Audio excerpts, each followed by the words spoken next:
días a todos. A nombre del Instituto de Estudios Peruanos les agradecemos su participación en esta presentación virtual del libro Crecimiento y Desarrollo, un estudio comparado de Perú, Chile y Corea del Sur, de Rubén Berríos. Como todos ustedes saben, el profesor Rubén Berríos es docente de Economía en Lock Haven University, autor también de Contracting for Development and Grow Without Development. Además ha publicado más de 40 artículos en revistas especializadas y otros capítulos en libros.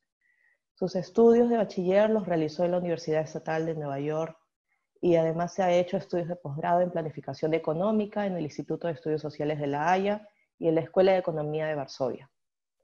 Obtuvo su maestría en Economía en la Universidad de Nueva York y su doctorado en Estudios de Desarrollo en la Universidad de Pittsburgh. Le doy la bienvenida entonces al profesor Rubén Berríos y además esta mañana nos acompañan dos prestigiosos comentaristas. El primero, Fernando González Vigil, que hará sus comentarios alrededor del libro que estamos presentando, y posteriormente el profesor Julio Carrión, ¿no? Entonces, bienvenidos a los tres. Dejo entonces las palabras al profesor Rubén Berríos para que presente su libro. Buen día. Muchas gracias por la invitación. Quiero en primer lugar agradecer al Instituto de Estudios Peruanos por la publicación del libro. Todavía no he recibido un ejemplar, pero veo que la carátula está muy atractiva.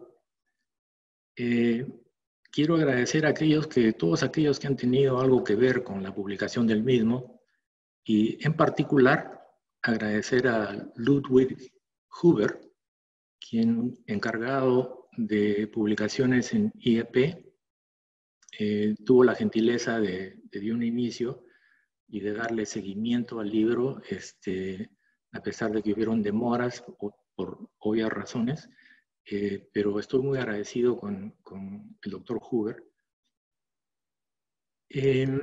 Bueno, podemos empezar, ¿no? Ya. Este estudio es único y aporta nuevos elementos porque se trata de un estudio comparado con Chile y Corea del Sur, algo que no ha sido tratado hasta la fecha. El objetivo principal del estudio es identificar y entender cómo algunos países completan la transformación de convertirse en economías desarrolladas y qué lecciones se pueden extraer de esas experiencias. La pregunta central es ¿por qué algunos países se desarrollan más rápido que otros? ¿Por qué algunos países que tienen el potencial de sobresalir han quedado atrás de aquellos con similares e inclusive con menos recursos? A pesar de tener características similares con estos dos países a un inicio, el Perú no ha podido lograr la transformación necesaria. En 1962-63, Corea y Perú tenían aproximadamente el mismo PBI per cápita. Actualmente el PBI per cápita de Corea es 4 veces de Perú, o sea, el ciudadano promedio coreano es 4 veces más rico que el peruano. En los años 73-74, el PBI per cápita de Perú y Chile eran parecidos. Y sin embargo, ahora el PBI per cápita de Chile es el doble al de Perú. O sea, el ciudadano chileno promedio es 2 veces más rico que el peruano. Una de las preguntas que se plantean es ¿qué explica que Chile se haya apartado del Perú con respecto al desarrollo económico? Son países vecinos, ambos tienen economía de mercado abierta, ambos tienen una larga región costera. A pesar de que el Perú tiene mucho más recursos y tiene el doble de la población de Chile, sin embargo, Chile ha tenido un mejor desempeño económico. El PBI de Chile es mayor al de Perú. El PBI de Chile es mayor al de Perú, teniendo mitad de su población. Y el PBI per cápita es casi el doble al del Perú. O sea, ¿cuáles son las diferencias? Durante décadas, Chile ha estado comprometido firmemente a favor del comercio exterior. El comercio de mercancías es casi la mitad de su PBI. Chile ha atraído más inversión extranjera, ha firmado acuerdos de libre comercio desde muy temprano, ha promovido agresivamente exportaciones de productos con mayor valor agregado, ha puesto grandes esfuerzos en el marketing de sus productos y ahora es miembro de la OCDE, o sea, el grupo de las ligas mayores. Chile también ha tenido una evolución institucional con una manera de implementar su política de desarrollo. Chile tiene bajos niveles de informalidad, Chile tiene bajos niveles de corrupción y tiene un mejor manejo extractivo. Comparado con el Perú hay un contraste. Según Orihuela, y aquí cito, el Perú ejemplifica la evolución de una burocracia de baja calidad.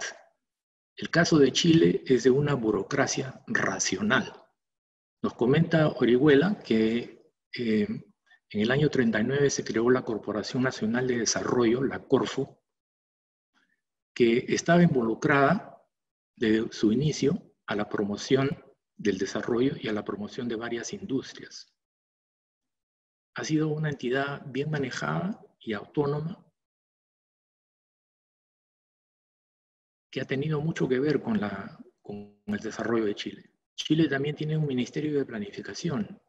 El Perú recién creó su INP a fines de los 60, pero este fue desmantelado, o sea, porque lo exigía el Banco Mundial en aquel entonces, pero este fue desmantelado después durante el periodo de Fujimori.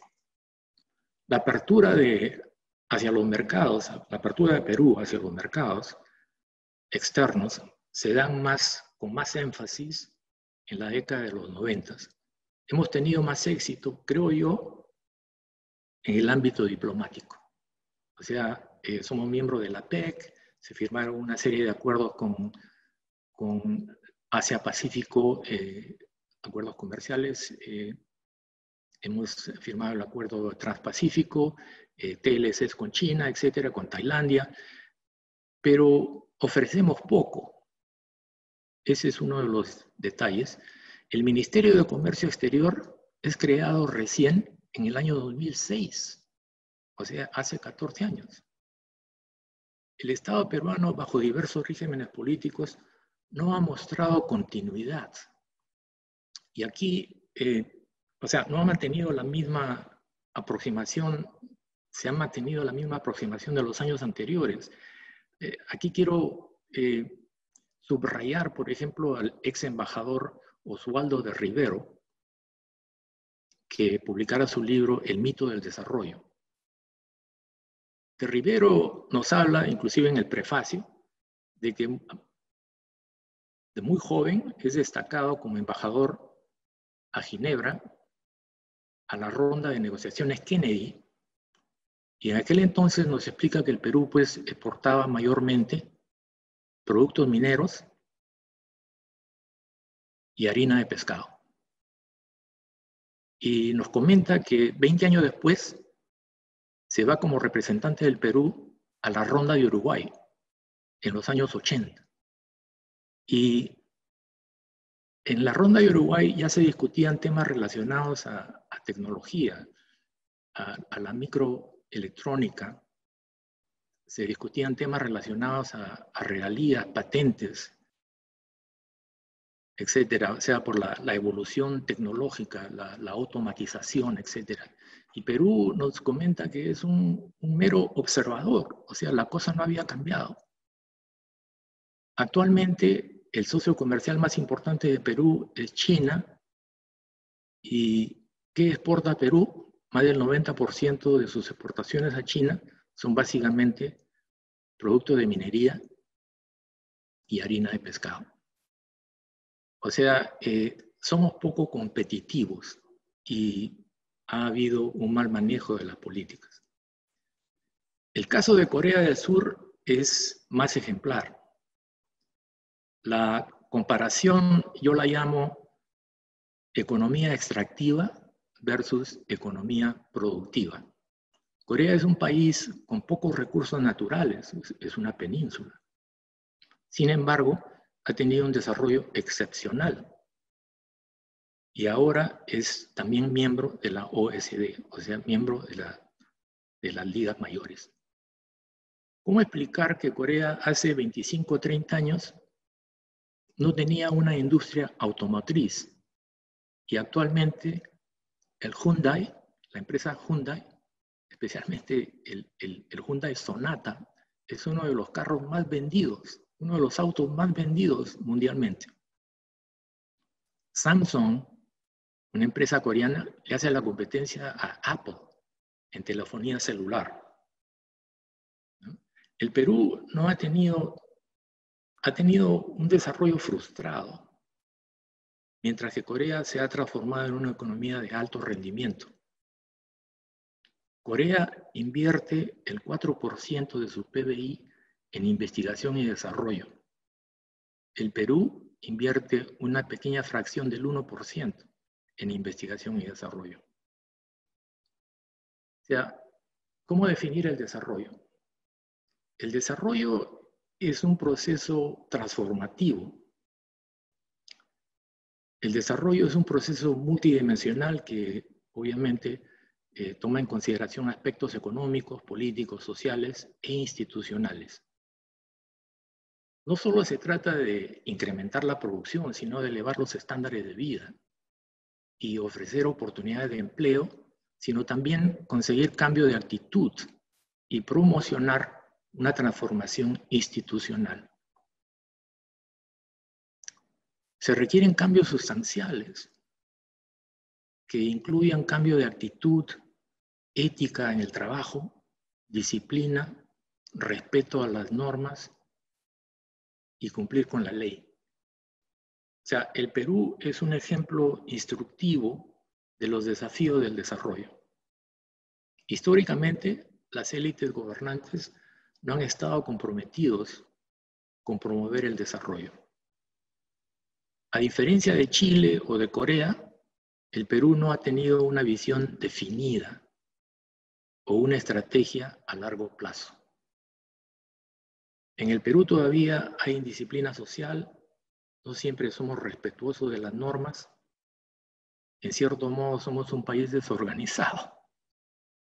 El transporte urbano es un ejemplo.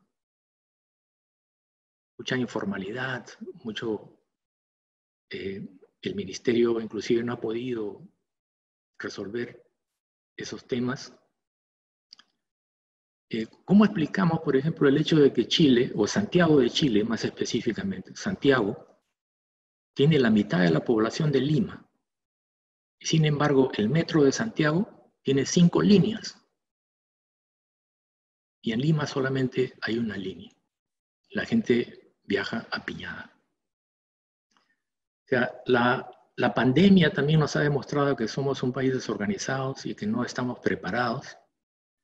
Bueno, para cerrar, no quiero dejar una impresión algo pesimista, pero hemos tenido obviamente oportunidades y estas han sido desaprovechadas a lo largo de la historia.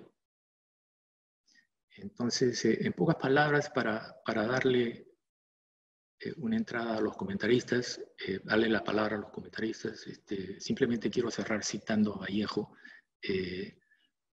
todavía queda mucho por hacer. Gracias. Muchas gracias, Rubén. Muy ciertas muchas de las palabras que has mencionado. A continuación, voy a dar pase a nuestros comentaristas que nos acompañan esta mañana. En primer lugar, hará uso de la palabra Fernando González Vigil, que es economista peruano, profesor del Departamento Académico de Economía de la Universidad del Pacífico, miembro del Consejo Directivo del Fondo de Investigación y Desarrollo para la Competitividad, Fidecom Innovate Perú, miembro asociado del Instituto de Estudios Internacionales de la Pontificia Universidad Católica del Perú. Ha sido viceministro de Economía Internacional en el Ministerio de Relaciones Exteriores, líder del Grupo sobre Acuerdos Comerciales Preferenciales del Foro Comercio del PEC, además de otros títulos como asesor técnico del Consejo Empresarial de las Negociaciones Internacionales del Perú. Además, es autor de varios libros, artículos especializados en temas de comercio, inversión, negociaciones comerciales, internacionales e integración económica. Y del mismo modo, a continuación comentará Julio Carrión, quien es profesor asociado del Departamento de Ciencia de Política y Relaciones Internacionales de la Universidad de Delaware en Estados Unidos. En esta universidad fue fundador y primer director del Centro de Estudios Globales Regionales. Además tiene una licenciatura en Sociología por la Universidad Nacional Mayor de San Marcos, un PhD en Ciencia Política de la Universidad de Pittsburgh, Pensilvania, y sus publicaciones cubren diversas áreas, entre ellas opinión pública, democracia, autoritarismo y populismo en Perú y en la subregión andina. Acaba justamente de terminar, además, el libro Una teoría dinámica del populismo en el Perú, los Andes en perspectiva comparada, que será publicado pronto por Oxford University Press en el 2021. Por favor, cada comentarista tendrá un tiempo de 12 minutos. Le doy pase entonces al profesor Fernando González Vigil. Bueno, muchas gracias, Joana. Agradezco a Rubén por la propuesta que me hizo de la deferencia de comentar su libro, y agradezco al Instituto de Estudios Peruanos, representado acá por Corín, Joana. Julio también está vinculado al instituto, así que gracias por la acogida, y me voy a zapatero a tus zapatos por un lado, y por otro lado el tiempo es limitado. Me voy a concentrar en el aspecto del libro que está más vinculado con economía y con mis especialidades relacionadas con economía internacional, comercio internacional y eso. Por eso está mayormente en el capítulo 2 del libro de Rubén, que tiene el mismo título que el libro, es un título llamativo, Crecimiento sin Desarrollo. Pega, es un tipo catchy, como dicen ahí en quechua, ¿no? Pero el análisis obviamente es bastante más matizado, es un análisis balanceado y los resultados son mixtos, especialmente en lo que va de este siglo, especialmente a partir de los primeros años de este siglo para el Perú, son resultados más mixtos. Y concuerdo con las principales carencias o limitaciones, que sí, mixtos porque por un lado hay carencias, limitaciones que vienen de lejos en el tiempo, y que en las últimas décadas se han revelado como más acentuadas en el tema de una neurótica actitud respecto a la política industrial, ¿no? Una discontinuidad en las políticas públicas. Ha habido varios de nuestros mejores cientistas sociales peruanos que han hablado sobre y explicado las razones de la pendularidad en las políticas públicas, no solamente en la política en general, el politics, como se dice en quechua, sino en las políticas públicas, que es lo más grave, ¿no? Una falta de continuidad. Una débil institucionalidad, curiosa porque por un lado es débil en términos modernos, pero es muy férrea en lo que es el control por algunos grupos y argollas de las esferas de decisión, tanto en el mundo privado como el público. O sea que es una contradictoria mezcla de férreo, bastante primitivo control de las distintas instituciones por parte de algunos grupitos de argollas, pero al mismo tiempo, en términos modernos corporativos, una institucionalidad que se aparenta débil. Y en el tema de formación de capital humano, también hemos tenido bastante desdén a lo que es todo lo que es relacionado con ciencia, tecnología, calidad en tratamiento de nuestra clase intelectual, de nuestras castas intelectuales, de nuestros académicos en general. El que sabe no es bien visto, ¿no? Es toda una serie de rasgos atávicos que tenemos, ¿no? Entonces no es de ahora, es de ayer, es de tras anteayer, y hay buena literatura, muy buena, que nos ha ayudado a entender esos problemas estructurales que tenemos. Pero por otro lado, y aquí voy a hacer un poco, voy a hacer el contraste, porque también los peruanos, por varias de estas razones, tenemos una tendencia a ser bastante, bastante duros en el momento de autocalificarnos, ¿no? Los propios latinoamericanos que uno conoce nos hacen notar que el peruano es bastante severo y rajón, ¿no? Criticón respecto a lo suyo, ¿no? Una especie de amor serrano, como decimos los que somos de familia de procedencia serrana. Voy a hacer un poco de contraste con eso, porque creo que necesitamos hacerlo. Lo que ha sucedido desde que empezó este siglo realmente no tiene otra calificación que impresionante en cuanto al desempeño económico agregado del Perú. ¿Ya? Impresionante. No lo digo yo, que soy un profesor más de la Universidad del Pacífico, sino simplemente los mejores estudios, los organismos especializados. En crecimiento económico hemos tenido 18 años, para ser más preciso, 2004 hasta el 2018. Hemos tenido en particular desde el 2001, en realidad, pero 2004 para ser más preciso, el crecimiento económico de tasa promedio del 5% anual, que ha sido superior al del conjunto de las economías emergentes del mundo, excluyendo solamente a China, por supuesto, por lo tanto, superior al del mundo en general, y por supuesto más del doble de lo que ha sido el crecimiento promedio de América Latina y el Caribe. Es un periodo suficientemente largo para los economistas para llamarle una época de crecimiento económico sostenido. Cuando en economía decimos el crecimiento económico sostenido, no estamos hablando de ciclos Kondratiev, de un siglo, 2 siglos. Eso también se puede hablar, pero es un poquito bastante más exigente para hacer un calificativo de ese tipo. Cuando hablamos de 10 años o más, ya es un crecimiento de largo plazo, que ya empieza a poder considerarse sostenido, y si se reitera una década más, entonces con más claridad. Obviamente, como bien señala Rubén, como todo en la vida en general y en la economía en particular, es un crecimiento con ciclos, ¿no? Ha habido un ciclo, una desaceleración que no es solamente del Perú, sino del mundo en general a partir del 2013-14. Sin embargo, incluso en la desaceleración nos hemos desacelerado menos, ¿ya? Por lo tanto, hemos mantenido como tasa promedio un crecimiento realmente impresionante, ¿ya? Impresionante también ha sido nuestro desempeño en términos de estabilidad de precios. La menor tasa de inflación en todo ese periodo, comparado con toda Sudamérica y comparado con México, ¿no? La menor, ¿ya? O sea, crecimiento económico con estabilidad de precios.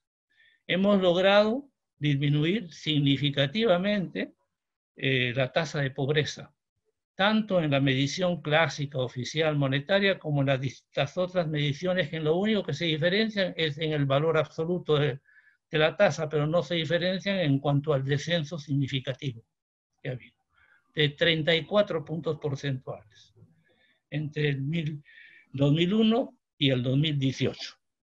¿Ya? Y esa disminución se da, por supuesto, se ha desacelerado esa caída a partir del 2013-2014, pero ha continuado cayendo, ¿ya?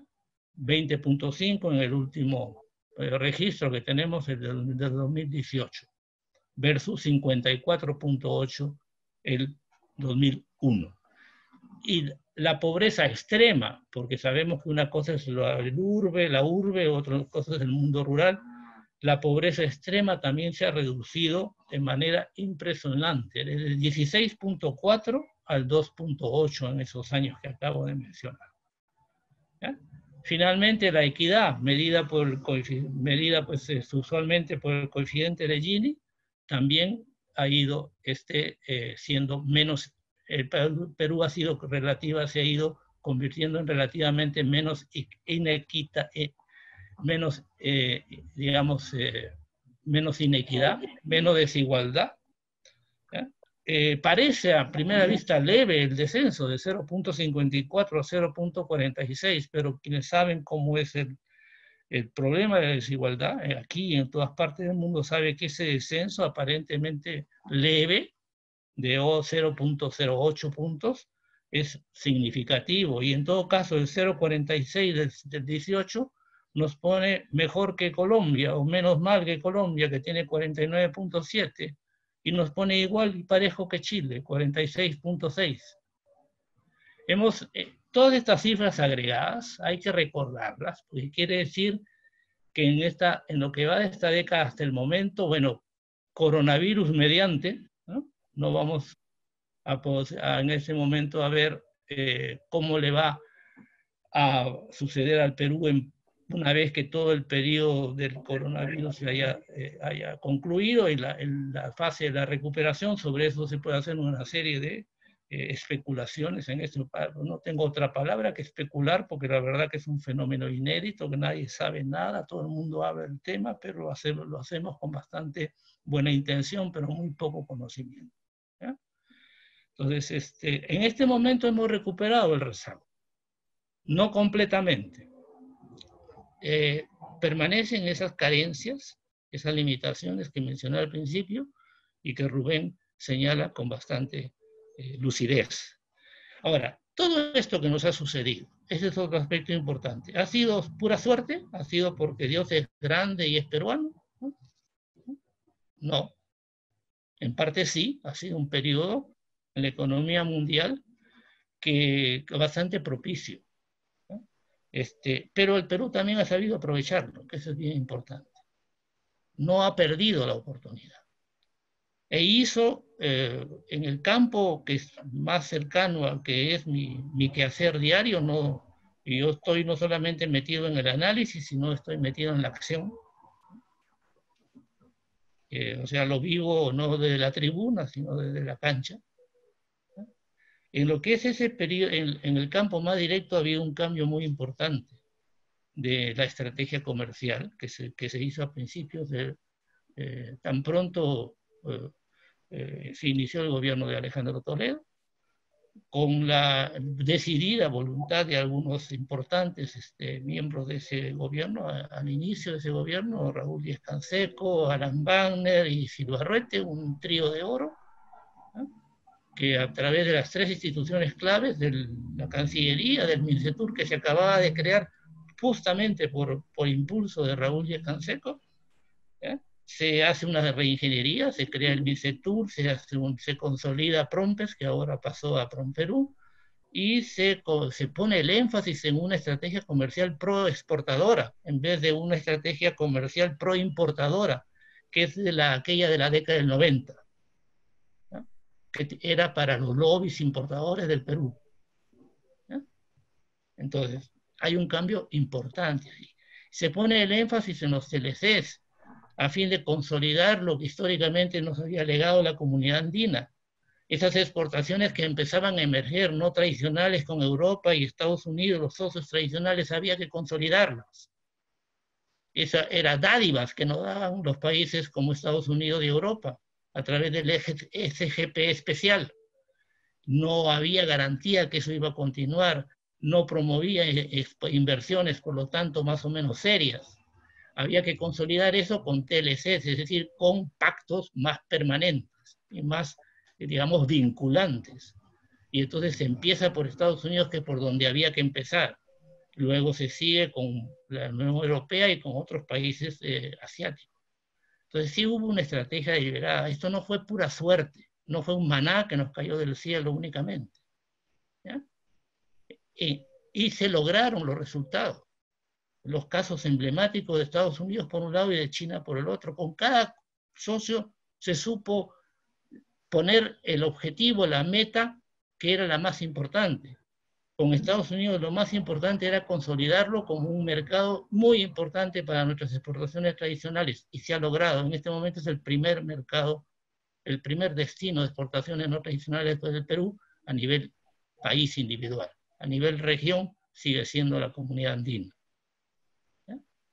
Con el China se sabía que China entraba en una etapa de expansión de sus inversiones en el exterior y que por varias razones que son completamente, digamos, documentadas, que no tienen que ver con China en particular, porque así fue Corea, así fue Japón, así fue Europa y así fue Estados Unidos cuando empezaron a industrializarse, iba a ser un voraz demandante de justamente los productos que el Perú dispone. ¿Eh? Que teníamos ventaja comparativa potencial para ser un lugar importante de la inversión directa china. Y entonces se diseñó un TLC especialmente destinado a eso. Se sabía que con China en 2, 3, 4 décadas no íbamos a poder tener todavía un desempeño de exportaciones otras, no tradicionales, como los que podíamos tener con Estados Unidos y Europa, y que ya las estadísticas revelaban que lo éramos capaces de hacer a través del ATPA, de la APDEA y del SGP Drogas. Con China estamos recién empezando. Con China la relación era como 3 o 4 décadas atrás, lo era con Estados Unidos o lo era con Europa. Todo tiene su momento, todo tiene sus tiempos. ¿Ya? Y hay que saber tener serenidad al momento de evaluar esas cosas. Entonces, con China el tema era captar las inversiones. Sabiendo que a China le iba a suceder, probablemente, en la medida que sea exitosa, lo que le sucedió a Corea y lo que sucedió a Japón. Es decir, que iba a ir escalando su desarrollo productivo y que su voracidad por materias primas iba a llevar, conforme China se iba industrializando, a también el consumo de otros productos.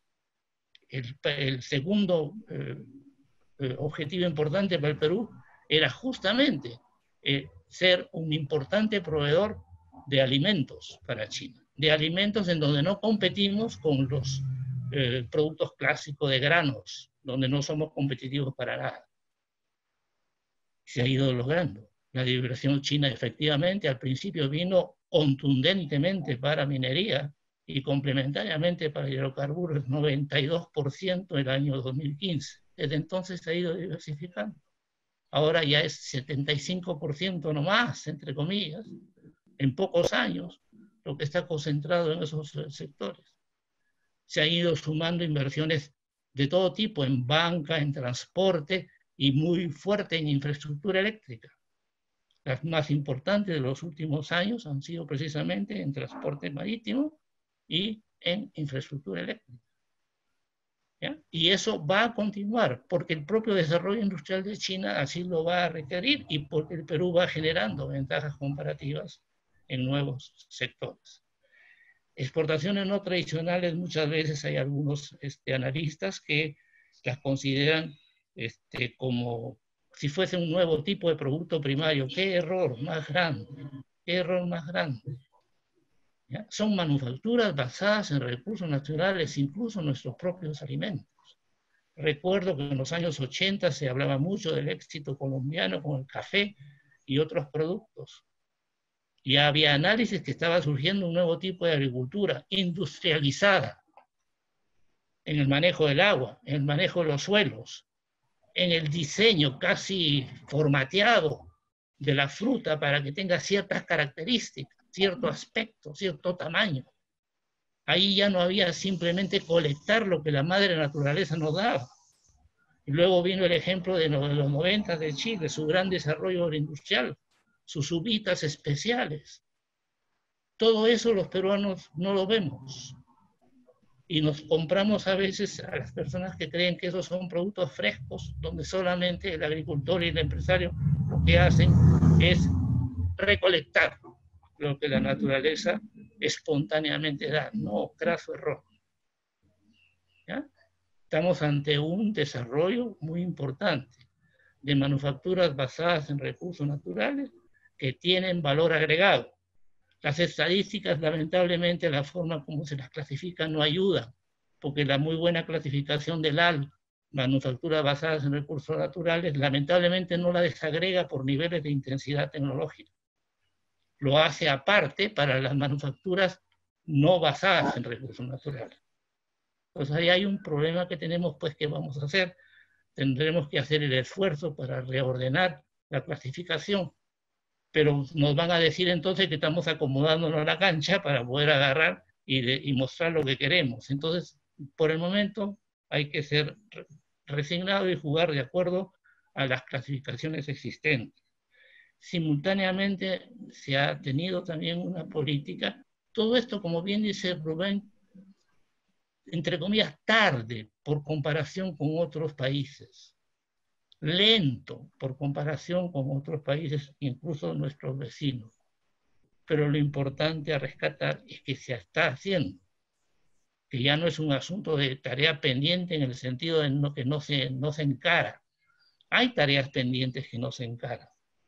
Pero, por ejemplo, la tarea de promover, ir promoviendo, aunque de manera no muy contundente para la formación de capital humano, se ha empezado.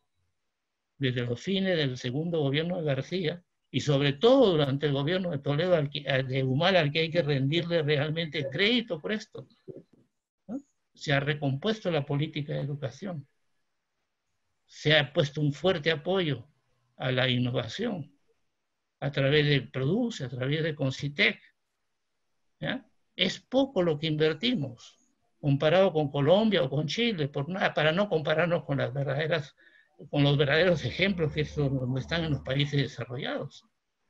Comparándonos entre nosotros en el barrio sudamericano, es poco lo que invertimos. Paradójicamente, para lo poco que invertimos, la eficacia de los resultados que logramos son impresionantes. Estos meses de dolor por la pandemia, hemos visto lo que es capaz la Universidad del Perú, Católica, Cayetano Heredia y otras, ingeniería, de producir en escasas semanas contra el reloj, ¿no?, resultados muy importantes en términos de innovación de productos y de procesos, en este caso centrados en el campo de la salud. Entonces, son resultados no de la suerte, no de que chiripazo, como decimos en el fútbol, ¿no?, sino resultados de una política que se ha enfrentado. Y en educación somos contra el avance en el campo de la educación, de la evaluación docente, de las pruebas PISA, de la reforma universitaria, de detener la reforma de los institutos tecnológicos. Pero se avanza. Ahí está, ¿no? En este momento, el sentir, el consenso de la población está a favor de eso. Y en el campo de la logística para el comercio exterior, lo que ha ocurrido, por ejemplo, en el transporte marítimo, que es clave para el comercio exterior, es el 90% del transporte del comercio exterior. Bueno, el Perú ha cambiado el mapa de nuevo de la costa del Pacífico sudamericano, de la costa oeste. Hemos cambiado el mapa en términos de operadores portuarios y en términos de líneas navieras. Y eso lo ha hecho el Perú. Y su ejemplo ha sido imitado por Ecuador y por Colombia. Entonces, todo esto lo digo porque efectivamente tenemos la tendencia a ser muy severos y a no poner en la balanza, ¿ya?, y con la misma dureza con que criticamos los reales defectos que tenemos, tener al mismo tiempo la misma entereza para reconocer al César lo que es del César. Y eso es muy importante porque eso es lo que a uno le da la posibilidad de saber si en los próximos años que nos quedan de vida tenemos la posibilidad real de aspirar a tener más crecimiento y menos subdesarrollo. Lo voy a decir así, Rubén, para no ser pues demasiado pedilón. No creo que nos vamos a morir viendo al Perú desarrollado, pero por lo menos propongámonos que logremos lo que sí hemos logrado. El Perú en el que nacimos no tenía un crecimiento modesto, estaba mucho más subdesarrollado de lo que está ahora, sin duda alguna. Aspiremos pues a que el crecimiento que se ha logrado en estas primeras 2 décadas de este siglo se reasuma, continúe y que sea menos subdesarrollado cuando nos toque irnos. En la paradoja que tú citas muy bien a Julio Kotler, la paradoja es que, bueno, ¿por qué estos logros por un lado y tanta insatisfacción por el otro? En parte, para terminar, tiene que ver con las tareas pendientes, tiene que ver con esos desafíos que tú señalas, y tiene que ver con la duda que tenemos sobre nuestra capacidad de realmente acometer esos problemas pendientes. En parte es simplemente eh, sabiduría de saber de que eso es muy difícil. En parte tiene que ver con quizás por el olvido que tenemos de ciertas enseñanzas. Y ahí voy a citar a alguien que se lo cita poco, ¿ya? En las últimas décadas. Voy a citar Fernando, mil disculpas. Un minuto para cierre, por ya, favor. ahí voy. Perfecto, gracias, Joana. Voy a citar al Marx científico, no al Marx politizado. Él nos enseñó la dialéctica compleja entre el desarrollo de las fuerzas productivas, por un lado, y las relaciones sociales de producción, por el otro. Y era clarísimo. Fue clarísimo y hasta ahora sigue siendo la verdad más profunda. El desarrollo de las fuerzas productivas produce una transformación en las relaciones sociales, pero esta es lenta. ¿Ya? Entonces hay que saberlo acelerar con una serie de reformas, una serie de decisiones de política que tú señalas bien que en Perú no han sido consistentes, han sido discontinuas. Esta dialéctica compleja es la que nos debe inspirar, ¿no? Porque muchos de los problemas que señalamos, la debilidad institucional, pero control férreo, el carácter casi oligárquico que hay de las instituciones, todo eso muchas veces tiene que ver no con el desarrollo de las fuerzas productivas o la modernidad o la economía de mercado abierta, que muchas veces se le echa la culpa a eso, por falta de claridad analítica, sino que tiene que ver con la permanencia, con la persistencia de relaciones sociales de producción arcaicas, premodernas, ¿ya? Que son las que tiran para abajo el carro. Entonces, tenemos que saber detectar dónde están las causas de esas falencias y de esos rezagos que tenemos con respecto al mundo en general y a algunos de nuestros vecinos en particular. ¿Ya? Están en la permanencia todavía de relaciones sociales que no se han puesto al mismo nivel de modernidad que el desarrollo de las fuerzas productivas, que sí está ocurriendo en el Perú, incluso en el sector informal. Un desarrollo, un vigor, un impulso muy fuerte. Y para terminar, Joana, esta necesidad que tenemos de mantener el balance, la claridad en el análisis, hay un ruido constante que tiene que ver con el manejo de las percepciones. ¿Ya? Hace tiempo que está muy claro que justamente esa permanencia de relaciones sociales premodernas y con ese control argollero, ¿no?, que se da de instituciones públicas y privadas, se ha extendido al campo de los que te hacen hablar cada día de ciertos temas, los que manejan las percepciones de la población, ¿sí? Los que te dicen qué es lo que debes conversar durante el día y cómo lo tienes que ver, si lo ves criticonamente o si lo ves entusiastamente. Hace tiempo que estamos con ese problema. Y eso hace muchas veces que no tengamos la posibilidad de poder reconocer no solamente las barbaridades que hacemos, sino de reconocer los éxitos que logramos y poder, por lo tanto, identificar cuáles son las jugadas que sí nos llevan al éxito y cuáles son las conductas que sí nos mantienen rezagados. Muchas gracias. Eso es todo lo que quería decir. Muchas gracias, Fernando. Muy valiosas las reflexiones, sobre todo bajo la experiencia del gobierno que ha tenido durante estos últimos años.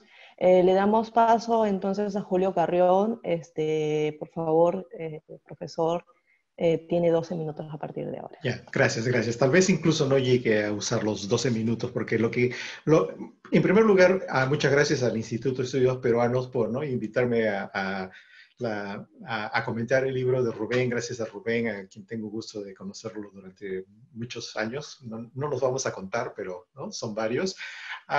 Lo que tengo en general son 5 reflexiones que las voy a anunciar un poco de manera telegráfica, pero bueno, tal vez un par de minutos por reflexión, porque creo que es importante colocar y remarcar cuáles son las contribuciones que Rubén nos ofrece en este trabajo, porque creo que esa es una manera en la cual podemos avanzar en las ciencias sociales en el Perú y en América Latina, ¿no?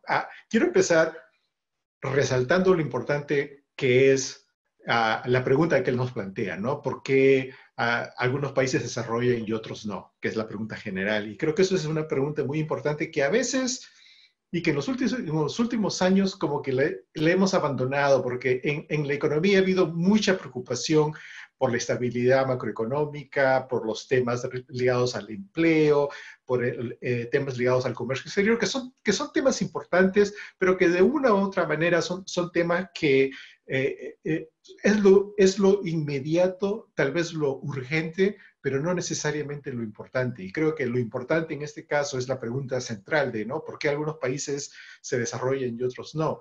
Y creo que una contribución importante que viene del trabajo de Rubén es que él se replantea esa pregunta de manera más precisa y nos interroga, ¿por qué algunos países que tienen la potencialidad de desarrollarse no lo hacen, mientras que otros que no están tan favorecidos, por lo menos en términos del uso de los recursos naturales, logran desarrollarse? No creo que es importante esta pregunta, especialmente en el contexto en el cual nos encontramos, ¿no? Yo comparto totalmente la presentación que hizo Fernando acerca de el increíble y el impresionante crecimiento económico que el Perú ha tenido en los últimos 15 años, ¿no? O sea, nadie que no sea un ideólogo o un ciego puede negar lo que ha ocurrido. Pero creo que es precisamente porque estamos en este proceso de crecimiento importante, ahora interrumpido por el virus, que es importante señalarse esta pregunta, ¿no? Ok, ¿va a ser esta una situación similar a la del pasado en la que perdemos la oportunidad? ¿O vamos a usar esta oportunidad para seguir no solamente creciendo, sino empezar el desarrollo de una manera que no se hizo en el pasado, ¿no? O sea, que creo que en ese sentido, esta es la oportunidad ideal. Tenemos 15 años de crecimiento, es impresionante, tal vez en los últimos 100 años el ciclo de expansión que el Perú ha tenido no es novedoso. Es el momento de, como se dice en inglés, ¿no? Take stock, ¿no? O sea, sentarse con tranquilidad y empezar a pensar, bueno, ¿y ahora qué? ¿No? Lo urgente como que se ha más o menos manejado, es el momento de pensar en lo importante ahora, ¿no? Y en ese sentido creo que el libro de Rubén nos recuerda este tema central del desarrollo. Ese es el primer comentario. El segundo comentario es un poco más, ¿no?, académico, relacionado al método, especialmente porque Rubén es un economista y me llamó la atención que el método que utiliza para resolver la pregunta que él se plantea es el método comparado, ¿no? Que no es precisamente un método que los economistas manejan mucho, ¿no? En general, los trabajos de los economistas, especialmente en los últimos 10 años, es una combinación muy fuerte entre la decisión racional y el análisis estadístico sofisticado, ¿no? Donde la unidad de análisis generalmente, especialmente en el caso del desarrollo, es el país-año, ¿no? Y entonces los casos son cientos, si no miles de casos, y se hacen modelos estadísticos muy complicados, con diversas variables de control y todo lo demás, ¿no? El método comparado que utiliza Rubén, donde se enfoca en profundidad en 3 países, Perú, Chile y Corea del Sur, es una cosa que hacemos más nosotros, los cientistas políticos, ¿no? Y entonces quiero felicitarlo por, ¿no?, usar una metodología que no es generalmente una metodología utilizada por los economistas, sino generalmente más por los cientistas políticos. Y creo que es la metodología adecuada para responder la pregunta que él se hace, ¿no? Porque es una pregunta importante pero precisa, ¿no? ¿Por qué algunos países que tienen potencialidad de desarrollar no se desarrollan, y por qué algunos países que no tienen tanta potencialidad logran desarrollarse, ¿no? Entonces, quería hacer un comentario sobre la importancia del uso del método comparado, porque a diferencia de los métodos estadísticos, el método comparado nos ayuda a identificar cuáles son los mecanismos causales, ¿no?, que nos conectan las variables independientes con la variable dependiente. Y en ese sentido, creo que es importante, ¿no?, el hecho de que Rubén tiene la oportunidad de examinar en cierto detalle una serie de factores que a veces no son muy fáciles de medir de manera correcta, ¿no? Por ejemplo, uno puede estar muy impresionado por la expansión educativa en el Perú. El hecho de que tanta gente, en comparación con 20 años atrás, acaban la primaria o acaban la secundaria. Pero obviamente cuando uno examina, ¿no?, los resultados de PISA, se da cuenta, ¿no?, de que esa expansión educativa es una expansión de baja calidad, ¿no? La calidad de la educación no es tan buena. Probablemente no sea un indicador perfecto para medir la calidad de la educación, pero me parece que es obviamente mucho mejor que simplemente la cantidad de años promedio de educación en una población. Entonces, quería hacer un comentario sobre la importancia y la buena decisión metodológica, en este caso del uso del método comparado. Disculpen. Ese es mi segundo comentario. El tercer comentario, como que va a enfatizar este aspecto comparado entre Perú con Chile en primer lugar y con Corea del Sur en segundo lugar, ¿no? Pero antes de entrar a la comparación por pares, quería reflexionar sobre esta aseveración que Rubén hace sobre que el Perú es un país con crecimiento pero sin desarrollo, ¿no? Tomando en cuenta, obviamente, el aspecto de que en los últimos 15 años el Perú efectivamente ha crecido de manera impresionante y significativa, y hay que reconocerlo, ¿no? O sea, decir de que no ha habido crecimiento pero no ha habido desarrollo es una afirmación general que tiene una serie de asteriscos, ¿no? Y creo que Fernando ha planteado de manera muy clara una serie de esos asteriscos, ¿no? Que es necesario a reconocer los aspectos en los cuales el Perú ha tenido un buen desarrollo o un buen desempeño. Pero una de las cosas que me llamó la atención cuando estaba leyendo el trabajo es el hecho de que en el Perú se han probado dos modelos generales de desarrollo y ambos han fracasado, ¿no? El modelo estadista de los años de Velasco y el modelo neoliberal de los años de Fujimori. Y ambos modelos, en la manera en que han sido implementados en el Perú, no han logrado producir este crecimiento con desarrollo, ¿no? Y eso creo que es una aseveración que merece ser resaltada, ¿no? Y creo que tiene que ver no con la calidad o la relevancia de cada modelo en sí mismo, sino con la manera como esos modelos han sido aplicados en el caso peruano. Porque obviamente, tanto en el caso de Chile como en el caso de Corea del Sur, ha habido una manera de aplicar algunos de estos modelos que han logrado los resultados de desarrollo que no se lograron en el Perú, ¿no? Entonces, creo que en ese sentido es importante reconocer el hecho de que el debate no es un debate sobre si para desarrollarse necesitamos el Estado o necesitamos el mercado, ¿no? Ese es un debate falso. Necesitamos ambos. Necesitamos un Estado con fortaleza y necesitamos un mercado que opere de manera eficiente, ¿no? El problema del Perú es que los modelos que resaltaban el papel del Estado versus los modelos que resaltan el papel del mercado han sido implementados de manera equivocada. No han logrado traer los resultados que se deseaban porque rechazan, ¿no?, la opción que no, en la cual no se basa, ¿no? O sea, el modelo estatista ha sido demasiado estatista y el modelo neoliberal ha sido demasiado neoliberal, ¿no? Sin reconocer la importancia que tiene el otro aspecto, la otra dimensión en el desarrollo de la economía.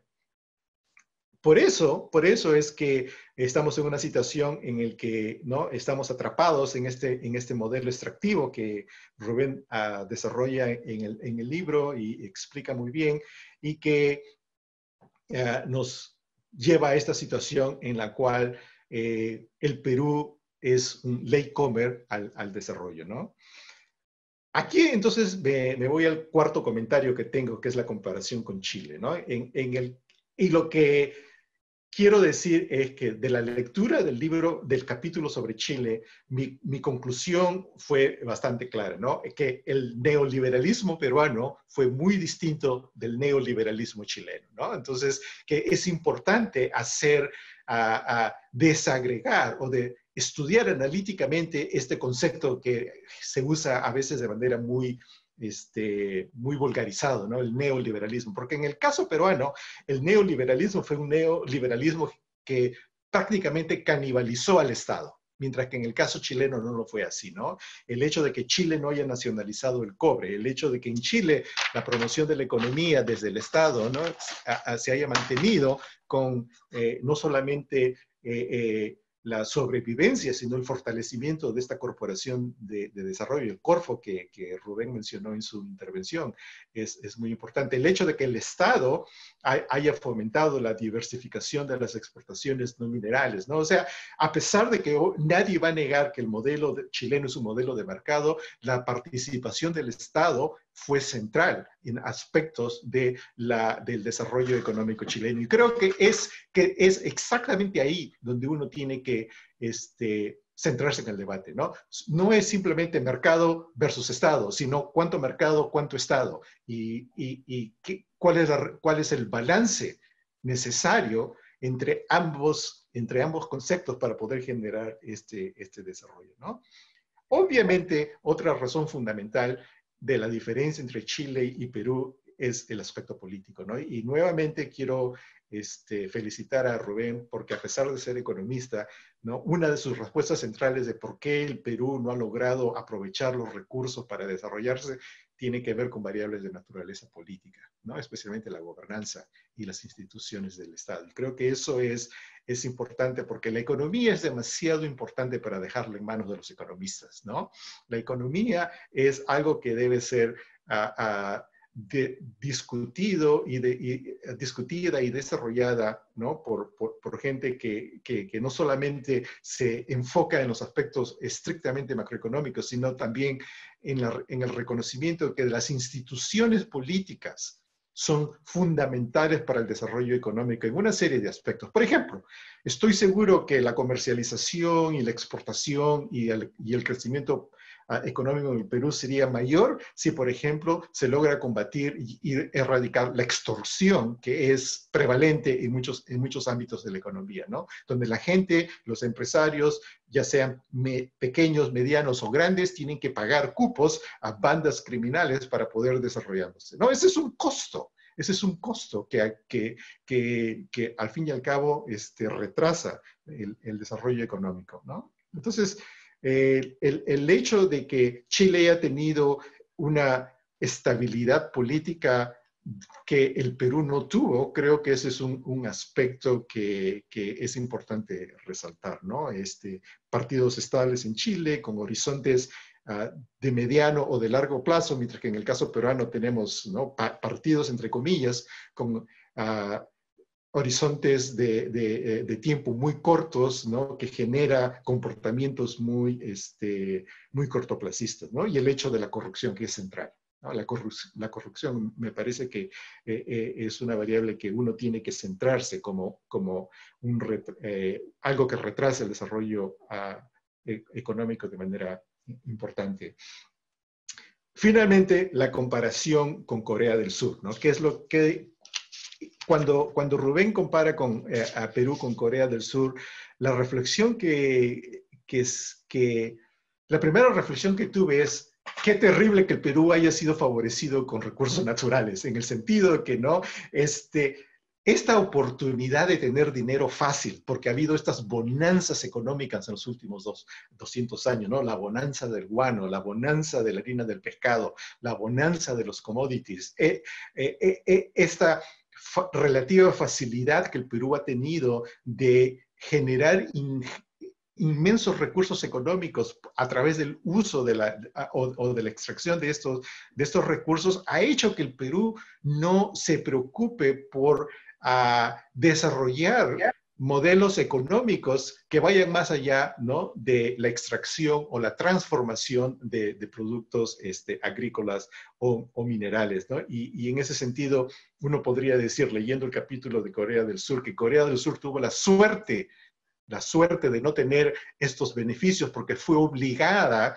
a pensar en una industrialización y un modelo de desarrollo económico que ponía énfasis en generar alta productividad, algo que en el Perú no se ha logrado, ¿no? Donde la productividad de la economía es muy, muy baja en comparación con países como Chile y obviamente con Corea del Sur, ¿no? Entonces, en este sentido, el dinero fácil que el Perú ha logrado tener, ¿no?, en estos periodos de bonanza económica, se gastó de manera relativamente improductiva, que generó prácticas rentistas y corrupción, ¿no? Entonces, en ese sentido, la reflexión que surgió es que, así como hablamos, ¿no?, de la maldición de los recursos, tal vez en este caso existe la maldición de tener muchos recursos, ¿no? Porque no ha logrado